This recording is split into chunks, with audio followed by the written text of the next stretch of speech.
Bismillahirrahmanirrahim. Assalamualaikum warahmatullahi wabarakatuh. Alhamdulillah alladzi bi ni'matihi tatimmu shalihat wa bi fadlihi wa bi karamihi tatimmu barakat wa bis salawati 'ala nabi tatimmu syafa'at. Asyhadu an la ilaha illallah wahdahu la syarika lah وأشهد أن سيدنا ونبينا ومولانا محمدا عبده ورسوله اللهم صل وسلم وكرم وعظم على سيدنا محمد وعلى آله وصحبه وبارك وسلم أجمعين. قال رب اشرح لي صدري ويسر لي أمري واحلل عقدة من لساني يفقهوا قولي واهد قلبي وثبت لساني. لا حول ولا قوة إلا بالله لا حول ولا قوة إلا بالله لا حول ولا قوة إلا بالله العلي العظيم. أما بعد. Hadirin hadirat yang dirahmati Allah Subhanahu wa taala, yang paling utama kita ucapkan syukur kepada Allah Subhanahu wa taala yang mana dengan berkat taufik hidayah dari Allah Subhanahu wa taala sehingga subuh kali ini Allah Subhanahu wa taala masih berikan kepada kita kesempatan, keafiatan dan kesehatan pula sehingga bisa melaksanakan kewajiban kita kepada Allah Subhanahu wa taala. Harapan dan doa kita kepada Allah, semoga Allah Subhanahu wa taala jadikan langkah kita, niat kita menjadi asbab pengampunan dosa dari Allah Subhanahu wa taala. Amin ya rabbal alamin.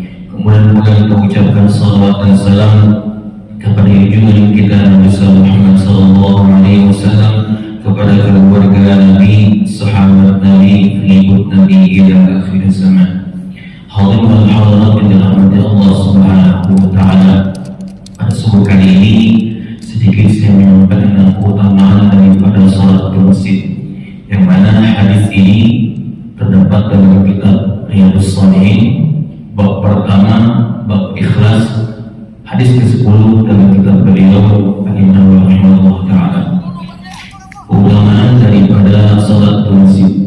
Hadis ini ulama menyampaikan oleh seorang sahabat yang namanya pasti ibu sering mendengar, tapi nama asli beliau itu Abdurrahman bin Sakhr, tapi nama aslinya lagi Abdul Syams. Abdul itu hamba, Syams itu berarti matahari atau ibu. Berarti kalau matahari pasti orang Persia atau orang Irak, antara Irak dan Yaman itu Persia. Tapi sahabat ini dia asalnya dari Yaman, asal dari Yaman. Suatu ketika beliau ini punya pertanyaan dalam hati, tapi nggak bisa jawab kecuali kata orang pasti di mana beliau disebut katakan bahwa saya bisa jawab itu atau Nabi yang bisa jawab. Maka dia pindah ke agama Kristen, pindah ke agama yang lainnya, dan dia mendengar bahwasanya saat itu di Madinah ada seorang Nabi. Dia datang Pak, dia datang ke kota Madinah, maka dia nemuin Nabi Muhammad SAW. Saat itu dia datang ke Rasulullah, Nabi lagi ta'ala sama sahabat yang lain. Situ ada Umar, ada Uthman, ada Nabi Al-Qam, semua sahabat itu ada yang ta'ala sama Nabi. Maka saya itu Bapak Ibu, dia melihat langsung dia masuk Islam. Maka diganti sama namanya apa, dengan nama dari Abdul Syams diganti nama Abdurrahman bin Sakhr. Maka dia tahu sahabat ini masuk agama Islam dan Nabi mengatakan 3 tahun sebelum Nabi wafat. 3 tahun sebelum Nabi wafat. Maka dia punya niat Bapak Ibu, sama kayak Umar masuk agama Islam ketika kata Rasulullah, wahai sahabat, anfiq fi sabilillah. Maka semua sahabat itu berinfak.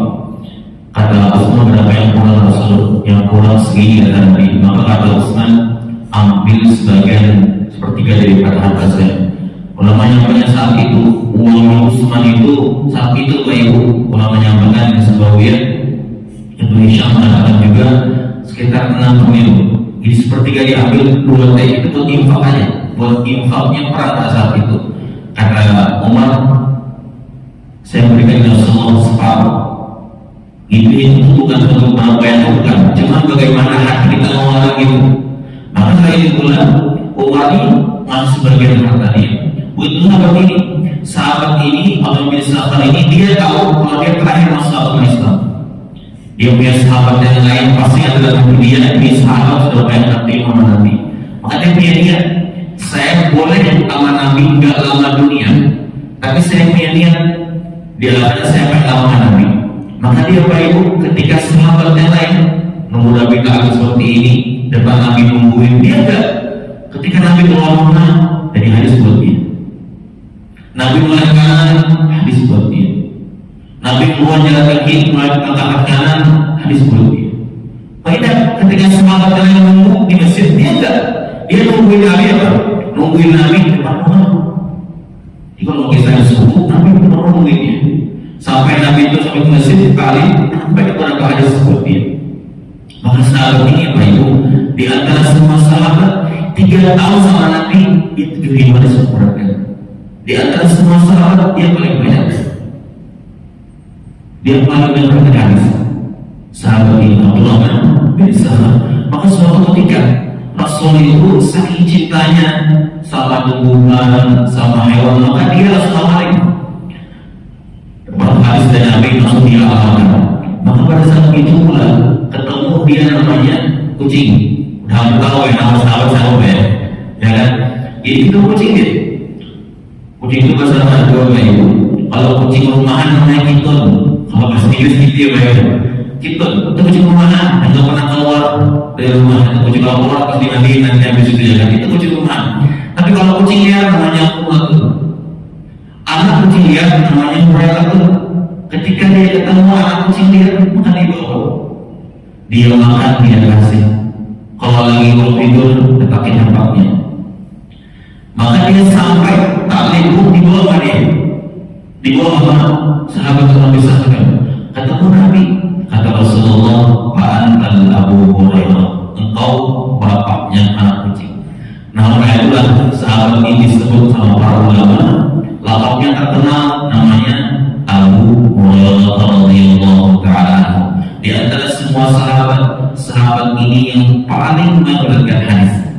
Ulama menyampaikan lebih daripada 7.000 hadis yang dia sanadkan dari beliau. Maka suatu ketika meninggal Rasulullah, maka ulama untuk pengen dengar hadis Nabi. Ya Bapak Ibu, kita sekian. Kalau kita sama ulama, sama sahabat yang lain, kalau membacakan semua hadis Nabi, dia baca semuanya. Tahun depan coba lagi sama, nggak ada beda. Saking luar biasa hafalan dia. Jangan pikir Pak orang hafal Quran, hafal namanya hadis itu beda. Kalau sahabat itu yang sekedar pengalaman muda, beda. Sahabat dia kalau tua sudah. Yang muda itu Abdullah bin Umar, Abdullah itu muda. Tapi kalau sahabat Abdullah itu tua, cuma dia melihat beda, niatnya beda. Saya boleh tua, tapi saya nggak boleh kalah yang muda. Mimpi luar biasa. Namanya kalau Al-Quran itu mudah dihafalkan apa? Karena memang ada walaqad yassarna al-Quran lidzikri fahal mudzakir. Surah Al-Qamar ayat 27 itu. Emang dimudahkan untuk dihafal. Kalau hadis itu apa? Hadis itu nggak mudah. Nah, ketika Imam Bukhari beliau saat itu buta, tapi saat itu pula ibunya berdoa agar bagaimana supaya ini anak bisa beralim. Ibunya doa apa? Dan ibu luar biasa ibunya Nabi Ismail, ibunya luar biasa. Nabi Ismail ketika dapat air yang susah kata ibunya, bukan Nabi Ismail, tapi kalau Allah pengen dia luar biasa dikasih namanya kemudahan saat berkat si ibu. Itu juga Syafi'i, Imam Bukhari luar biasa. Jadi ketika berdoa ibunya meminta kepada Allah agar yang namanya si anak ini bisa baik, maka oleh itu kata gurunya, kalau anak ini mudah menghafal orang, jangan hafal orang, hafal hadis dulu. Karena nggak mudah Pak, hadis susah. Kenapa saya bilang susah? Anak-anaknya itu nggak mudah. Dari 1, 2, 3 sampai ke Rasulullah SAW itu nggak mudah. Kalau hadisnya nggak mudah. Hadisnya mungkin innamal a'malu itu udah dihafal, tapi sangat baik. Mulai si A, si B sampai ke Rasulullah nggak mudah dihafal. Nggak mudah buat dihafal. Ini luar biasa. Maka berikan kepada sahabat Abu Hurairah ini. Hadisnya dia sampaikan, qala Abu Hurairah radhiyallahu ta'ala anhu, qala dari sahabat Abu Hurairah radhiyallahu ta'ala anhu, qala Rasulullah sallallahu alaihi wasallam, kata Nabi, salatul rajuli fi jama'ah tazidu ala salatihi fi baiti wa salatihi fi suqi bid'ah wa 20 darajat. Rasul menyampaikan salatul rajuli. Ulama nanya, kenapa enggak mukmin? Nabi yang punya hadis, kenapa enggak salatul mukmin bisa? Kenapa saat itu Nabi menyampaikan salatul rajuli? Saat itu Bapak Ibu enggak lama buat perempuan sembahyang masjid. Pada saat itu belum ada namanya kita yang sebagainya, tempat belum ada. Sekarang ada Bapak Ibu, tempatnya sudah aman belum enggak? Itu kalau salah mau masjid itu dilarang. Kenapa? Diganggu sama orang jahiliyah. Kadang bisa dilecehkan sebagai, makanya itu Tuhan Rasul menyampaikan salat rajuli, salatnya laki-laki berjamaah kata Rasulullah ke masjid itu lebih afdal, lebih utama, lebih baik ketimbang dia sembahyang berjamaah di rumahnya atau di toko. Suq itu bahasa Arabnya pasar, tapi sekarang bisa kantor, bisa juga tempat bisnis, itu namanya suq. Dia selalu menyampaikan salatnya laki-laki kata Rasulullah ke masjid berjamaah itu lebih utama dibandingkan dengan dia sembahyang berjamaah di rumah atau di tokonya berapa? Bid'ah wa 20 darajat. Bid'ah itu bilangan Arab antara 3 sampai 10 atau 3 sampai 9. Jadi kalau orang itu sempurna dapatnya, bisa dia mendapatkan namanya 30 derajat, enggak 27, isinya di sini 30. Karena bid'ah itu bilangan Arab 3 sampai 10 atau kalau sudah lihat 3 sampai 9. Jadi kalau orang yang berjamaah ke masjid dengan niatnya pun pengen ibadah ke masjid, itu mendapatkan antara 23 sampai 30 derajat. Rasulullah menyampaikan lagi, wa dzalika anna ahadakum idza tawadda fa ahsana wudu'a. Syarat pertama, kalau ingin mendapatkan 30 derajat, satu, dia wudu di rumah atau di tokonya. Wudu di rumah atau di tokonya. Artinya bukan kita tinggal di mana? Kalau di toko dia berapa? Kalau di rumah. Dan itu salah juga. Kenapa ada syaratnya? Karena yang pertama, fa'ahsan wudu'a, wudunya wudu sempurna. Mohon maaf mungkin dengan sunnah-sunnahnya. Kalau kita mulai ketika ada Pak, dengan sempat itu sunnahnya baru wudu sempurna. Tapi kalau ibaratnya kita mulai sudah, kalau subuh 4 berarti yang mungkin jam 4:15 sudah siap kan? Sudah mau, sudah mandi mungkin, sudah siap wudu, sudah semuanya sudah bagus. Nah, bisa tuh. Udah ngamalin artinya wudunya semua dipakai. Maksudnya dengan sunnah-sunnahnya dia utamakan. Nah itu namanya kata Rasulullah, fa'asal wudu'a, dia perbaiki wudunya. Kemudian Rasulullah sudah wudunya, tsumma atal masjidah. Udah sempurna wudunya, tsumma atal masjidah. Sini menggunakan kalimat ata. Kita biasanya banyak kalau ada zakat, wa aqimus shalah wa atuz zakat. Kenapa pakai ata coba? Karena ata ini kalimat yang menghubungkan hati supaya tulus ikhlas gitu loh. Makanya kalimatnya wa aqimus shalah wa atuz zakat. Karena biar orang tuh kalau berzakat itu tulus gitu. Ini sini yang disampaikan, tsumma atal masjidah. Kemudian dia berangkat murni pure pengen ibadah aja. Gak ada pengen mesti ketemu si A atau ketemu si B pengen bahasa ada. Hadis ini juga fokus buat ibadah tuh. Maka Rasulullah berdasarkan lagi kata Nabi, "Tsumma atal masjidah la yahmasuhu illa shalat, la yulihu illa shalat." Kata Rasulullah, dia ke masjid satu pengen sholat berjamaah, niat yang lain tidak termasuk. Nah kita harus melihat ya, la ilaha illallah. Ulama menyampaikan, kalau ada ucapan hadis Nabi di awal dengan la nafi, di akhirnya hilang, itu pasti gak mudah. La ilaha illallah, ini gak mudah ya kita yakin Allah Ta'ala. Itu sama, la yulihu illa shalah, la yanasuhu illa shalah. Artinya ke masjid itu pasti punya keutamaan yang sangat luar biasa. Ada sahabat Bapak Ibu, saya dengar namanya kali, namanya Abdullah bin Umi bin Umi al-Maktum. Dia nanya sama Nabi, wahai Rasulullah, saya itu rumah bahasanya jauh Pak, rumah jauh, saya buta. Dia nanya, adakah Rasulullah saya itu punya keringanan bahasanya dimudahin kan gitu bahasa kita gitu. Kata Nabi, atas kemulakan engkau benar gak ada? Kata Abdullah, bala ya Rasulullah, saya benar. Kata Nabi, maka wajib.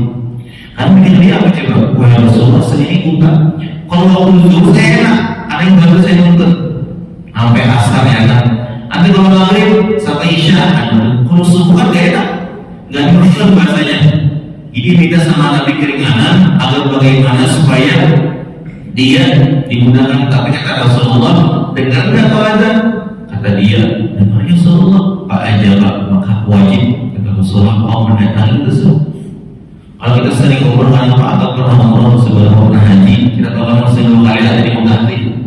Dulu zaman Nabi itu yang ada ketika dia mau berangkat subuh, si Abdullah ini ada dulu disuruh baru bilang. Jadi kalau kita mengatakan itu kalau jam 5 subuhnya, berarti jam setengah 5 sudah ayat. Nah dulu itu zaman Nabi yang ayat itu Abdullah bin Maktum. Nanti pas ada baru bilang gitu. Atau kebalik itu bisa. Jadi sahabat ini dia buta, tapi luar biasa di masjidnya. Luar biasa dia pengen ibadah kepada Allah Subhanahu wa Ta'ala. Dia langsung menyampaikan salat yang pertama kata Nabi, wudu sempurna. Yang kedua kata Rasulullah, dia ke masjid toh cuma satu niatnya, pengen sholatnya berjamaah, niat lain gak ada. Kalau misalnya niat yang lain A, B, C, D gak ada. Kalau niat lain tidak masuk ke hadis ini. Rasulullah menyampaikan, la yanhazu illa salat, la yuridu illa salat. Yang paling utama niat dia hanya untuk sholat berjamaah ke masjid. Rasulullah menyampaikan lagi, kata Nabi, la yuridu illa salat, lam yakhtu khutwatan illa rufi'a lahu biha darajat wa khutta anhu biha khatiyah hatta yadkhula al-masjid. Kalau sudah sempurna dulunya, niatnya benar. Yang kedua utama dia kenapa coba? Langkah pertama mulai rumah kaitan dia itu Allah Subhanahu wa Ta'ala angkat derajat. Pertama, angkat dirinya wa khutta anhu biha khatiyah. Yang kedua Allah Subhanahu wa Ta'ala ampunkan dosanya. Jadi Pak, dan kita bersoal itu ada sahabat Nabi yang pengen banget rumahnya di samping masjid. Jadi pengen banget rumahnya di samping masjid. Alasannya biar yang ibadah kan gitu Pak ya. Biar Rasulullah paling apa? Makin jauh makin banyak pahalanya Pak. Jadi kalau misalnya kita rumahnya di samping masjid, ini bisa kali dulu kali ya kan ya. Muter dulu ya kan biar pahala banyak. Itu nggak salah. Jangan sama sepuluh tapi silakan kalau mau ibadah kita ngamalin yang ketika kita jumatkan ya, ketika berangkatnya jauh nanti pulang lagi cepat lagi terus naik gitu. Tapi kalau misalnya pengen juga dekat juga nggak masalah. Yang pentingnya kita sama pengen nambah pahala di hadapan Allah. Ulama menyampaikan Pak, sebagaimana Allah bin Abbas menyampaikan, satu kedua dari itu setara dengan setahun ibadah. Setara dengan 100 tahun ibadah Pak. Itu luar biasa pahala berikan. Ada sahabat Nabi Pak, namanya Thawban bin Mas'ud. Jadi Thawban ini badannya lurus dan dia itu kalau sholat paling ujung sebelah kanan. Karena setelah imam 1, 2 kanan, 3 kiri. Itu urutan imam. Jadi 1 imam dulu, yang kedua sebelah kanan, sebelah bisa kalau bisa 10 di kanan lembut. Karena emang kanan ini nomor 2. Jadi sahabat-sahabat ini dia itu kalau subuh pengunjung asal waktu dia paling ujung sebelah kanan dan dia nggak mau lain. Harapan dia mungkin pikiran dia kalau menyampaikan biar enak dari ganggu sebelah kanan. Sudah depan mentok kami sebelah kanan juga sudah mentok kiri kanan kayak gitu. Maka suatu ketika Pak, Nabi itu nanya sama dia, kata Rasulullah SAW, barang kuning kurus gak ada makanan gak di rumah. Kata sahabat wahai Rasulullah, saya itu makanan punya dan lengkap di rumah. Kata Nabi, kata dia, wahai Rasulullah, saatnya kalau nyuruh perang pun saya siap hari. Jadi jangan pikir saya kurus saya kuat, enggak. saya kuat. Cuman kata dia, ya Rasulullah, saya tuh kalau ketemu engkau di siang, saya mikir nanti malam ketemu Nabi enggak? Kalau malam ketemu engkau Rasulullah, saya mikir lagi nanti siang ketemu Nabi lagi enggak ya? Tiap hari mikir gitu. Ini bikin musuh karena dia kan mikirin Nabi. Anda udah sampai waktu zuhur asar, dia mikir lagi tuh ketemu kan Nabi, insya Allah sama Nabi. Nanti kalau sudah maghrib isya agak melihat Nabi, kan itu malah mikir lagi, ya Allah ketemu Nabi kan nanti waktu subuh dan sebagainya. Dia pikir terus, dia sama Nabi. Itu yang saya pikir Rasulullah. Tiap hari saya pikirkan, kalau siang ketemu engkau, malam ketemu enggak? Kalau malam ketemu engkau, siang ketemu enggak? Yang saya pikir lagi Rasulullah yang bikin saya terus bahasa dia mungkin. Saya pikir engkau Nabi saya orang biasa. Kira-kira di surga ketemu enggak? Itu masalahnya. Karena kalau nggak ketemu ini sebelah berarti. Kalau orang itu nggak ketemu di surga sebelah, yang sebelah belakang. Ya kan? Kalau di dunia enak Pak, nggak ketemu kan bisa video call ya, bajing-bajingan ya. Nah kalau di sana nggak bisa. Kalau sudah nggak ketemu berarti tangga sebelah sudah berarti. Maka dia tanya kepada Rasulullah, engkau Nabi, saya orang biasa. Kira-kira ketemu nggak di surga lagi? Itu masalahnya. Karena pikir-pikir gimana caranya Pak kita keluarga pun itu. Bagaimana cara kita keluarga, istri, anak, usahakan ketemu lagi di surga bahasa itu. Kok boleh tiba surah Al-Basa? Ini surah Al-Basa ini kalau Bapak nanya surah apa? Surah yang ada hinaan buat Nabi, surah Al-Basa ini tentang masalah sahabat tadi Abdul Maktub. Itu boleh tahdir ya Pak. Yawma yaghfirul mar'u min akhihi wa ummihi wa abihi wa sahibatihi wa banihi likulli imri'in minhum yawma sya'nun. Pada hari itu Pak sudah ada namanya anak, sudah ada namanya istri, suami sudah ada. Hari itu bagaimana caranya? Saya untuk surga itu aja. Sehingga kalau sama istri, saya nggak sama suami, saya nggak sama anak, nggak sama. Hari itu udah nggak ada teman, udah nggak ada. Makanya kalau 1000 perubahan hati, kenapa saya bilang? Mungkin dunia bisa ngomong, nanti pasti bayarnya. Kalau di akhirat 1000 itu begitu pahala tuh. Kalau nggak bisa bayar, misalnya nanti kita tulis surga aja Pak. Mau masuk surga, tunggu kan jawabannya. Ada masalah dengan surganya, habis pahalanya Pak. Bahkan Rasulullah menyampaikan apa coba? Kata Rasulullah, kata pada sahabatnya, sahabatku, lo nggak bisa orang yang rugi. Kata mereka, lagi ya Rasulullah orang yang rugi itu, bakal tolong yang Allah punya harta. Itu kata sahabat. Enggak kata Nabi. Yang paling rugi itu orang ketemu di akhirat. Yang dia bawa puasanya luar biasa, dia bawa ibadah sholatnya luar biasa, dia bawa semua puasanya bawa. Ketika dia dapat Allah Ta'ala mau surga, tunggu dulu, ada hutang bayar dulu, hitung sebagai masih kurang juga. Dulu pernah mengurus saya Rasulullah, ya Allah, dulu pernah dia menghina saya, dulu pernah dia bilang saya tidak sebagainya. Kita hati dia, itu dia akhirat. Saat itu pula kata Rasulullah, kalau sudah habis pahalanya maka diganti sama dosa. Maka misalkan seorang sudah habis pahalanya maka diganti sama dosa. Jadi jangan pernah kita berharap mudah-mudahan kenapa potongan atau pertimbangan Pak Ibu ya. Kalau kita misalnya ada masalah apapun itu, tinggal lebaran atau nggak lebaran sama aja lah, ya kan? Teman-teman sahabat bertanya, ya Allah, ya Rasulullah, kalau misalkan teman-teman artinya kalau saya punya salah sebagainya minta alas sama dunia akhirat ya, jangan sampai nanti ke akhirat gitu. Kalau dulu masih penting lah bisa. Sudah akhirat Pak, sudah nggak ada jawaban sudah ya. Cuma dari balasan aja sudah. Memang Allah menyampaikan dalam kubur itu Bapak Ibu, kenapa sahabat Utsman itu ketika sahabat Nabi menyampaikan masalah neraka dia nggak nangis? Utsman Pak, ketika Nabi menyampaikan masalah neraka dia nggak nangis, tapi ketika masalah kubur dia nangis. Maka sahabat nanya, wahai Sayyidina Utsman, engkau tuh pahala paling banyak, infak paling besar, sedekah luar biasa, tapi kenapa kau nangis ketika ada masalah kubur? Kata dia, kalau neraka orang masih banyak orang ini, kalau di kubur sendirian. Ulama nyampaikan apa? Kalau sudah kubur itu, kalau sudah enak jawaban selalu enak, tapi kalau sudah sakit luar biasa. Walau kena bidamin, sekalipun kata ulama nangisnya darah keluar, Allah sudah. Tapi kalau dunia Pak, selama kita masih ada harapan, kita bisa ibadah kepada Allah, kata Allah Ta'ala pada sebelumnya, labbaika ya abdi, kau pengen apa wahai hamba? Terus dikubur udah jual apa? Maka sahabat ini dia pengen banget ketemu Nabi sampai di akhirat, sampai di surga. Masa itu pula bukan Nabi yang jawab, tapi langsung Jibril datang bawa ayatnya, yang mana di antara para ulama, siapa yang mengikuti Allah Subhanahu Wa Taala, sunnahnya Nabi diikutin, maka dia surganya bersama syuhada wa sholihin, bersama orang-orang yang dekat sama Allah Subhanahu Wa Taala. Nah itu Pak, dia bangga luar biasa, dia bahagia sahabat ini luar biasa. Kenapa?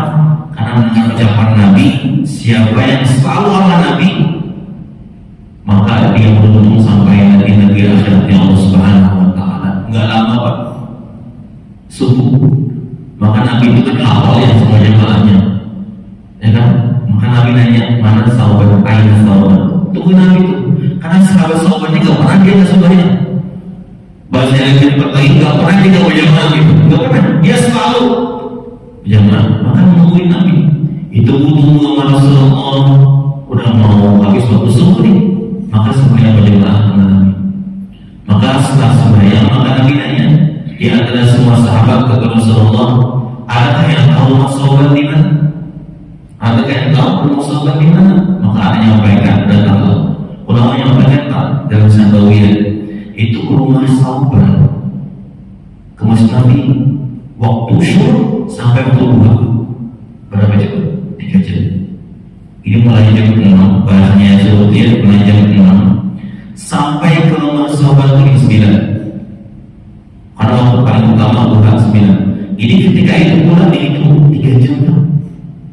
Bayangkan coba, Samarinda ke sini dan dia nggak pernah keluar sembahyang dan dia nggak pernah terlambat berjamaah sahabat-sahabat ini. Maka itu orang sahabat ternyata luar biasa dia. Rumah dia itu sampai ke Masjid Nabi itu 3 jam perjalanan dan dia sahabat Nabi yang nggak pernah telat berjamaah. Jadi kalau ibadah kata kalau jumur sampai asar. Kalau pulang kan nggak bisa katakan itu waktu asar sama maghrib kan beda waktunya dia. Berarti mungkin Allah bagaimana? Cuma dari sahabat waktu rumah dia ke rumah sahabat 3 jam dan waktu syukur sampai waktu duha utamanya 9. Maka istrinya bilang, oh ya Rasulullah, sahabat meninggal dunia. Maka Nabi namanya apa yang dikatakan sahabat? Bahasanya ini Pak, ketika sahabat meninggal dunia, ketika najat atau mau dia mengatakan, ya Allah kenapa nggak lebih jauh lagi? Kenapa nggak lebih jauh lagi? Maka Nabi menyampaikan itu di antara keutamaan salat berjamaah ke masjid. Rasulullah menyampaikan apa itu dalam hadis Bukhari yang al-mu'min idza ja'ahu Allah busyara bil jannah. Dan seorang sama, kita pun sama nanti. Kata Rasulullah, seorang yang beriman kepada Allah Subhanahu wa taala, al-mu'min idza ja'ahu Allah busyara bil jannah. Kalau nanti sebelum nafas terakhirnya dia lihat surga. Dan sebaliknya kalau munafik dan dia lihat nerakanya, tempat dia apa kebaikan dia apa yang buruk, dia bilang, ya Allah kenapa nggak lebih jauh lagi? Maka Pak Ibu, kerana dan Tuhan diangkat orang meninggal itu, dia berkata kalau dia orang baik, alhamdulillah Tuhan dia mengatakan ajiluni ajil, lekaskan aku dikubur, lekaskan aku dikubur. Banyak ulama itu kenapa sebagian kayak di sejarah langsung dikubur mati juga, karena di antaranya itu. Tapi kalau melamatkan kan menggunakan itu masalah, karena terakhir ya kan. Tapi kenapa begitu? Karena Allah menyampaikan dia berkata kita dengan cuma bagian yang sebagainya pun, tapi jin manusia apa dikatakan kalau dia orang baik, ajidun, lekaskan aku dikubur, lekaskan aku dikubur, karena dia mengetahui dikubur dia bakal lebih enak lagi. Tapi kalau orang yang ahli maksiat nggak pernah tahu apa kata dia, akhiruni lambatkan aku, dia mengetahui karena sudah tahu orang meninggal itu bukan Sayyidina Ali lagi tidur dia mimpi dia kenapa aku nangisin terus tidur masih itu. Kalau nggak baca itu gitu, kalau balik-balik ya kalau sedikit dia kan anaknya datang, semua datang, dia datang semuanya datang, dia kayak mimpi bahasanya. Kapan dia bangun ke Sayyidina Ali, bangunan itu sudah masuk kubur, terus semua dia baru bangun. Tapi itulah kata ulama, dia baru tahu ternyata kebaikan Allah lebih penting daripada kebaikan manusia. Main ulama dengan pasangan ulama menyampaikan juga ke ibu sebenarnya orang berkata, tapi ulama menyampaikan manusia itu kan para ulama sekali baik kita, oke, dua kali baik, ya tiga kali itu, ya empat kali itu juga. Tapi kalau misalkan manusia itu sampai 9 kali baik, sekali dia salah, semuanya harus salah. Allah Ta'ala beda kan? Ketika hamba di satu salah, Allah masih nungguin kapan dia berubah. 2 kali salah, ditungguin lagi. 3 kali salah, ditunggu lagi. 4 kali salah, tetap Allah Ta'ala masih di sini hadir.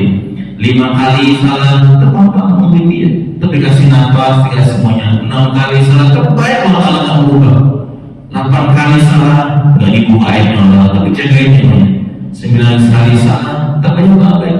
Dan ke-10 baru tobat, apa coba? Semua hilang, semua yang baik, semua Allah. Beda manusia. 9 kali kita baik, sekali jalan semua dianggap jahat. Allah Ta'ala 9 kali kita jalan, sekali aja baik dianggap baik. Sebab itulah kata ulama pentingnya ridho Allah Subhanahu wa Ta'ala. Dan surah Al-Baqarah dan surah Al-Baqarah itu di 26 itu Allah menyampaikan yang paling utama ketika kau sampai 40 tahun, yang paling utama cari amalan yang Allah ridhoi. Kenapa coba? Karena pada seorang 40 tahun bahwa Allah menyampaikan kalau pengen tahu kaya-kayanya dia, lihat di umur 40 tahun bagaimana. Karena matangnya dia 40 tahun. Kalau menyampaikan sudah 40 tahun sudah mulai naik terus. Kalau 40 tahun masih turun aja, ya sabar-sabar lah. Kalau setengah-setengahnya 40 tahun itu, maka terima keadaan. Tapi kalau sudah mulai naik terus. Tapi batasnya 40 tahun. Makanya Allah Ta'ala menyampaikan umur 40 tahun itu umur yang luar biasa bagi umat agama Islam. Umur yang sangat matang. Dan orang Cina pun bilang 40 itu bilangan yang apa? Bilangan yang namanya batas orang terjadi akan ada orang di situ. Jadi Nabi menyampaikan juga artinya bagaimana caranya supaya kita itu bisa mendapatkan hal terbaik dari Allah. Maka sahabat tersebut, maka dia menyampaikan ketika najarinya dia, kenapa nggak lebih jauh lagi? Karena Rasulullah menyampaikan seperti itulah dia mengetahui namanya keutamaan orang sholat berjamaah ke masjid. Maka Rasul menyampaikan lagi hadisnya, kata Rasulullah, orang yang berangkat dengan pertama diangkat derajatnya, yang kedua Allah Ta'ala ampunkan dosanya. Sampai kapan? Hatta yadkhulul masjid, sampai ke masjid. Fa idza dakhala masjid kana bis shalah ma kana bis shalah habis. Kalau sudah sempurna wudunya Pak, niatnya benar, utamanya yang ketiga apa? Sampai ke masjid, lu sembahyang belum ya? Itu dihitung pahala salat berjamaah. Baru sampai Pak. Harus menyampaikan sampai ke masjid dihitung pahala melaksanakan ibadah berjamaah. Padahal semuanya masih lama lagi. Itu yang ketiga. Yang terakhir kata Rasulullah menyampaikan, wal malaikatu yusalluna ala ahadikum ma dama fi majlis alladhi shalla fihi yaqulu Allahumma ighfir lahu Allahumma arhamhu Allahumma tub alaihi ma lam yuhdhi bi wa ma lam yuhdhi bi wa ma lam yuhdhi bi muttafaqun alaihi. Jadi sampai dia ke masjid, masuk ke masjid dia, maka keutamaan yang keempat dia dapatkan doanya malaikat. Sampai masuk pintu masjid Pak, langsung doa malaikat apa coba? Yang pertama doa malaikat, Allahumma arhamhu, ya Allah sayangi lagi. Itu tiap lama makin lama di masjid, makin lama juga doa malaikat. Pertama doanya Allahumma arhamhu, ya Allah rahmatilah dia. Doa yang kedua apa? Allahumma ighfir lahu, ya Allah ampunkanlah dia. Doa yang ketiga, Allahumma tub alaihi, ya Allah terimalah taubatnya. Ini seberapa lama doa itu? Selama malam yuhdith malam yuhdith wa malam yuhdith. Selama enggak berubah niatnya dan selama dia enggak membatalkan wudhunya secara sengaja. Selama itu pula, kalau misalkan dia sudah jam 4 sampai suruh, maka dihitung juga doa tersebut. Maka lama dia di masjid Dengan niatnya benar, maka makin lama pula pahala tersebut. Kesimpulannya apa Ibu dalam hadis ini? Kalau pengen mendapatkan pahala bid'ah 23 sampai 29, syarat yang pertama wudunya harus sempurna. Syarat yang kedua wudunya harus di rumah lebih pokoknya. Yang ketiga lagi syaratnya wudu niatnya pure murni hanya untuk sholat berjamaah ke masjid. Niat yang lain gak masuk hadis ini. Yang keempat syaratnya yakni dia ke masjid gak boleh berbuat yang salah atau menyalahi daripada akan keutamaan tersebut. Apa yang didapatkan? 4 didapatkan. Yang pertama mendapatkan pahala derajat sembahyang 23 sampai 29. Yang kedua mendapatkan pahala yakni langkah pertama diangkat derajat, langkah kedua diampunkan dosa. Yang ketiga keutamaan dia kenapa?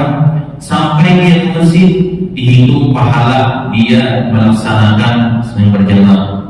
Yang terakhir, yang keempat, dia mendapatkan yang namanya doanya para malaikatnya Allah dengan doa, ya Allah rahmatilah dia, ya Allah ampunkanlah dosa-dosanya, ya Allah terima taubatnya. Apa itu dalam hati Allah Subhanahu wa taala? Jadi kesimpulannya, kalau kita ingin melaksanakan ibadah, maka yang paling utama ingat kita kepada Allah Subhanahu wa taala.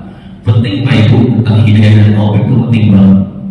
Hidayah itu dari Allah, taufik itu dari Allah. Contoh misalkan hidayah, saya Pak Ustaz nanti pengen qiyamul lail dan berjamaah ke masjid pada subuh ini. Itu hidayah itu. Ada pengen niatan, pengen baik, pengen itu hidayah namanya. Tapi sampai tiba-tiba nggak bangun subuh, berarti taufiknya nggak dapat. Makanya penting banget namanya hidayah taufik. Kenapa? Hidayah itu dari hati, taufik itu tentang action kita. Jadi harapan kita semoga sisa umur kita kali ini Allah Subhanahu wa taala berikan kemudahan kepada kita yang namanya ibadah kepada Allah Subhanahu wa taala. Yang kedua, mudah-mudahan kita bertobat kepada Allah Subhanahu wa taala, Allah terima taubat kita.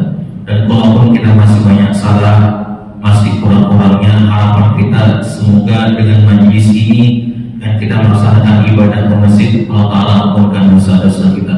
Dan mudah-mudahan Allah Subhanahu wa taala berikan kepada kita yang namanya meninggal dalam keadaan husnul khatimah. Kenapa itu penting Bapak Ibu? Karena di antaranya mati husnul khatimah itu luar biasa. Banyak orang yang berharap ibadahnya luar biasa. Banyak orang berharap bagaimana supaya bisa namanya makan waktu. Tapi kalau sudah meninggalnya nggak beriman, semua hilang. Jadi penting banget, mungkin sering ulama menyampaikan doa-doa biasanya, ya Allah biha, ya Allah biha, Allah bisa khatimah. Kenapa? Artinya mencoba, ya Allah biha, Allah dengan kebaikan engkau, dengan ibadahku ini, mudah-mudahan bisa khatimah. Karena jangan sampai kita meninggalkan dunia tanpa iman kepada Allah. Karena begitu penting iman bisa lebih daripada apa pentingnya. Karena kalau sudah beriman, kita pun Pak hari ini bisa terus karena iman semuanya. Banyak orang bersama yang sehat, yang kuat, dan tapi kalau nggak ada imannya, nggak bisa juga. Ini harapan kita, semoga dengan iman yang masih ada, Allah Taala jaga sampai nanti hembusan nafas terakhir. Karena harapan kita gimana pun keadaan kita, gimana pun ibadah kita hari ini, puasa kita, sunnah-sunnah ibadah kita, harapan kita mudah-mudahan Allah Subhanahu wa taala matikan kita nanti dalam keadaan terbaik, dalam keadaan beriman di hadapan Allah Subhanahu wa taala. Al-Fatihah.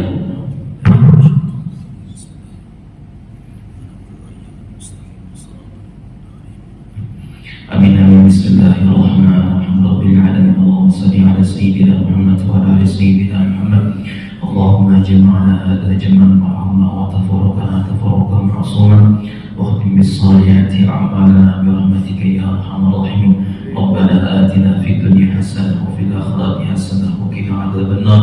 وصلى الله على سيدنا ونبينا ومولانا محمد صلى الله عليه وسلم.